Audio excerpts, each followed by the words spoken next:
मध्य प्रदेश विधानसभा चुनाव जैसे जैसे करीब आते जा रहे हैं, वैसे वैसे पार्टियां अपने अपने उम्मीदवारों पर से पर्दा हटा रही हैं।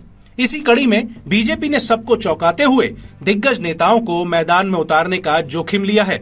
इनमें 3 केंद्रीय मंत्री, 4 सांसद और पार्टी के महासचिव को टिकट दिया है। इसमें केंद्रीय मंत्री नरेंद्र सिंह तोमर से लेकर प्रहलाद पटेल, भग्गन सिंह कुलस्ते और राष्ट्रीय महासचिव कैलाश विजयवर्गीय को टिकट दिया गया है। माना जा रहा है कि ये बीजेपी की बहुत ही सोची समझी चुनावी रणनीति का हिस्सा है।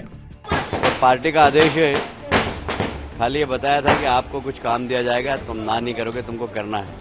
पर 1 नंबर का जब टिकट डिक्लेयर हुआ तो मुझे भी आश्चर्य हुआ, पर हम तो पार्टी के सिपाही हैं, पार्टी जो आदेश देगी वो करेंगे। पीएम मोदी की भोपाल रैली के कुछ घंटों के भीतर ही बीजेपी की दूसरी लिस्ट जारी हुई। उसमें काफी कुछ संकेत और संदेश छुपा हुआ है।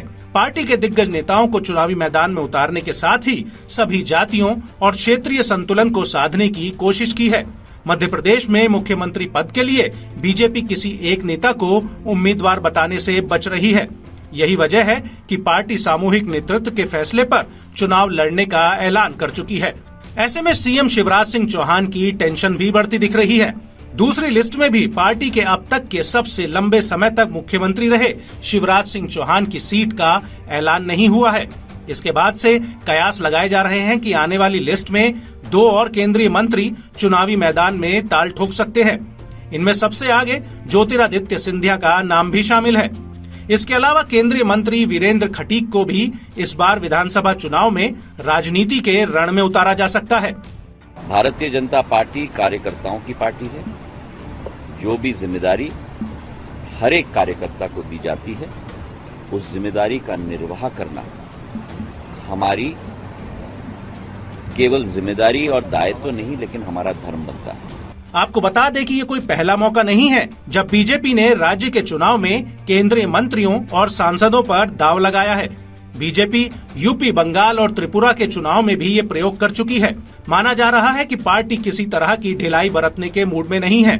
अटकलें हैं कि करीब 2 दशक से मध्य प्रदेश की सत्ता में रही बीजेपी एंटी इनकम्बेंसी से निपटने की भी तैयारी में है। ऐसे में बीजेपी के सत्ता में आने पर सीएम कौन बनेगा, इसे लेकर सस्पेंस अब और गहराता जा रहा है। वहीं कांग्रेस नेता कमलनाथ ने बीजेपी की लिस्ट पर तंज कसते हुए लिखा कि दूसरी लिस्ट पर एक ही बात फिट है, नाम बड़े और दर्शन छोटे। बीजेपी ने अपने सांसदों को विधानसभा की टिकट देकर साबित कर दिया है कि बीजेपी न तो 2023 के विधानसभा चुनाव में जीत रही है, न 2024 के लोकसभा चुनाव में। अपने को दुनिया की सबसे बड़ी पार्टी कहने वाली भाजपा को जब आज ये दिन देखने पड़ रहे हैं कि उसको लड़वाने के लिए उम्मीदवार ही नहीं मिल रहे, तो फिर वोट देने वाले कहां से मिलेंगे।